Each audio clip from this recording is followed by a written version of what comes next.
Syederalun proses otopsi kedua jenazah Brigadir Yosua Huta Barat atau Brigadir J telah rampung dilaksanakan pada hari Rabu 27 Juli 2022.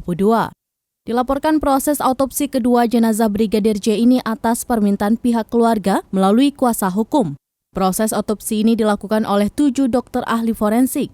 Pengakuan sang penggali kubur Brigadir J, ia menceritakan kondisi yang terjadi setelah kubur digali, tutup peti hanya dibuka setengah, terlihat kondisi kepala hingga dada dari jenazah Brigadir J.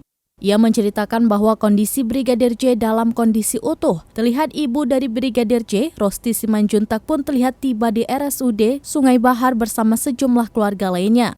Rosti terlihat menangis saat diantar oleh petugas menuju ruang tunggu autopsi.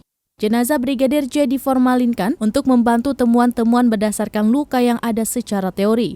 Ketua Tim Dokter Forensik Ade Firmansyah Sugiharto mengatakan hasil autopsi akan keluar dalam beberapa pekan, perkiraan 4 hingga 8 minggu.